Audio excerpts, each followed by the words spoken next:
And just listen to the level of volume on this rapturous round of applause that greets the majority verdict victory on points in favour of George Groves.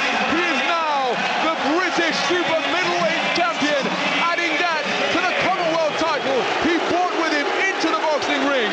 Just to confirm, a majority points verdict in favour of the Saint, the fighter from Hammersmith, the fighter out of the Haymaker promotional group, and that man is George Groves. Richie Davis couldn't separate the two men, 115, 115, and both Dave Parris and John Keane gave it in favour of George Groves from Hammersmith, 115, 114 by the slimmest of margins. Mike Costello, your thought? You know, the only person I spoke to anywhere near boxing in the build-up to this fight that thought this could be anywhere near close outside of the Groves corner was Carl Froch. Importantly, he has sparred many, many rounds with George Groves. He knows what George Groves is made of. George Groves went to Miami for a month to spar with Andre Dirrell. You know, this professional fighter alongside me, Spencer Oliver, will tell you about the importance of quality sparring. And that was a performance in there tonight from George Groves that very, very few people thought he could produce. Remember, his great weakness, we were told coming in, was his defence. It turned out to be his strength. And how big a surprise is that from a fighter's point of view? Because what Carl Froch said, Spencer, is that James DeGale was the better technically.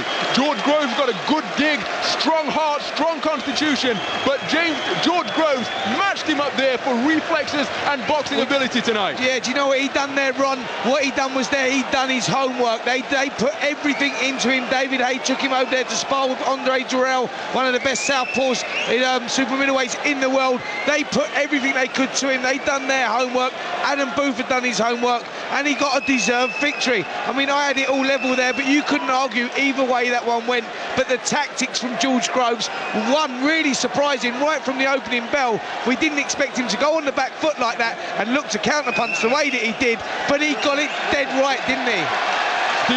Steve Bunce? He did get it dead right. He fought a brilliant tactical fight for the first 6 rounds, and the last 6 rounds was down to, I'll be honest with you, it was down to heart. As Big Del Boy Chisora said, it's going to come down to heart. Once they got through those mad and infuriatingly tense and potentially dangerous first 6 rounds, then it was down to guts. Not saying James DeGale was found short in that department, it's just that George had a bit more tonight, and we have seen... Well, Steve Bunce, we're going to head over to Adi Doyen, who's with James DeGale as he's leaving the arena. Tell us how you're feeling, mate. I'm the champion. He was walking, he's running the back foot. What am I meant to do? What am I meant to do? Was he tougher than you expected, James? Yeah, well, I did what I don't know what he was going to do. It's bullshit. Bullshit. Apologies for the harsh words there, James. Very disappointed. Where'd you go from now, James? Right, he's gone, guys. Well, James DeGale bitterly disappointed, and once again, apologies for the industrial language, but you can perhaps understand the emotion. James DeGale feeling that he was robbed, that George Groves doesn't deserve the verdict, but let's not tarnish the victory that George Groves has earned here tonight. Yeah, let's remember one thing here. Frank Warren went over after 3 rounds, and Jim McDonald said after 7 rounds, I think you're in front. So let's not imagine that they were telling James DeGale, you're comfortably in front. They never were. They never were for one moment. If we listened to every single minute, they wouldn't have been telling him once he was in front. And that's a little bit of revisionist history there. There was nothing in that fight. If it had gone the other way, you couldn't have screamed. Let's get that right, Spencer. George Groves beaming from ear to ear. We hope to speak to him shortly here on BBC Radio 5 Live. But Spencer, again, just how impressive was it from George Groves? The fact that he was supposed to be technically inferior. He was up there on the back foot, showing so much guile, so much intelligence, and so much bravery as well. Listen, Ron, he come with the better game plan.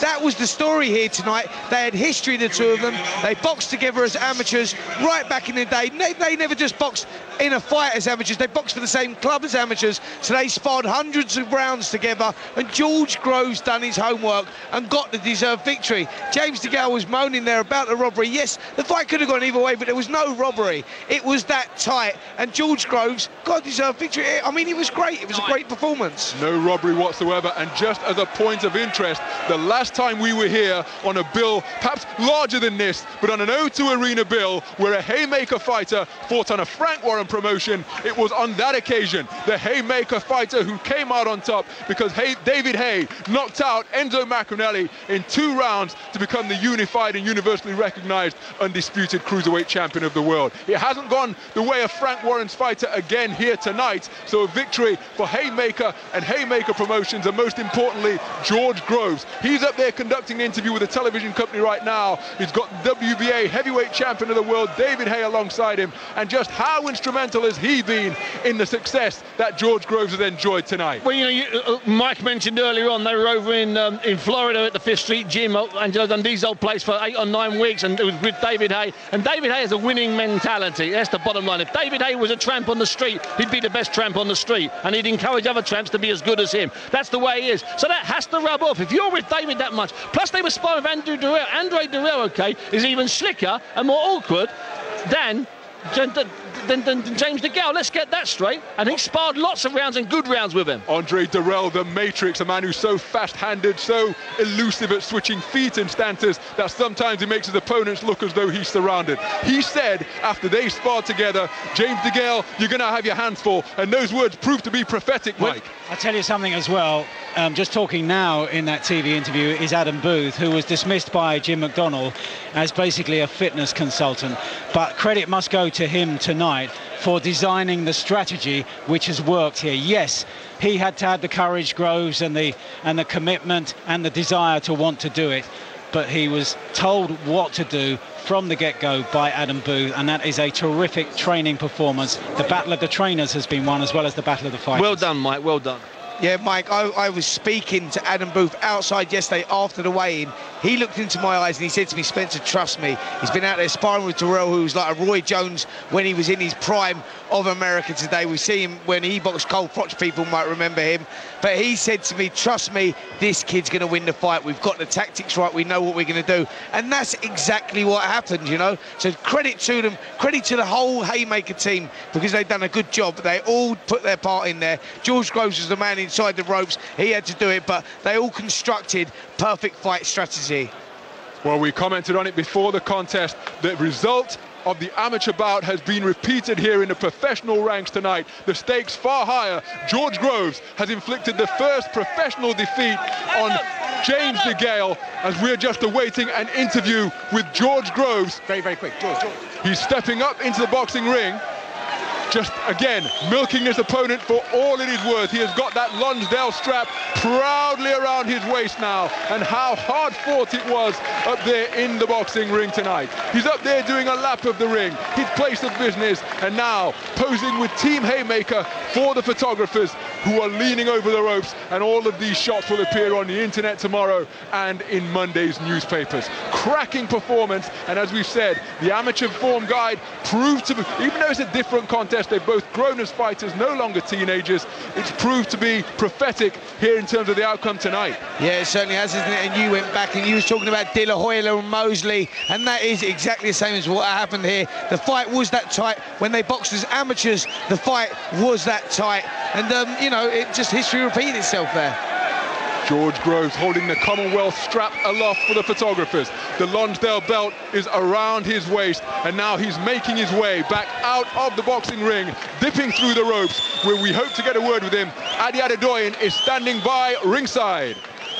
George, congratulations. You've been grinning from ear to ear. Can you believe it? After all the build-up, after all the bad words that were said, you've done it. Yeah, I feel I've shown now that I'm the sort of fighter that will take risks. You know, I took a risk getting in with Charles Adamu, took a risk against Kenny Anderson, really. Unbeaten fight with great potential. And now I've got in there with the Olympic champion, undefeated. Everyone raving about him. Two favoured me in a boxing news poll, but I always knew I got self-belief, and my team for once had self-belief. Before, I felt like I was on my own when we boxed as amateurs, but this time I had a team of support, a tremendous team, the best team I've ever met, ever worked with, and they've really helped me out and got me to where I am today. Just like in the amateurs, you went in there as a heavy underdog. Yeah. How sweet does it feel to prove all those people wrong? It feels good. You know, I knew I'd won. The only heart went a little bit when he said majority, so I thought, oh no, I'm boxing on a rival's promoter's show, maybe I didn't get the nod. But I knew I'd done enough, I knew I'd worked hard and I'd won the fight, and I'm glad I got the decision.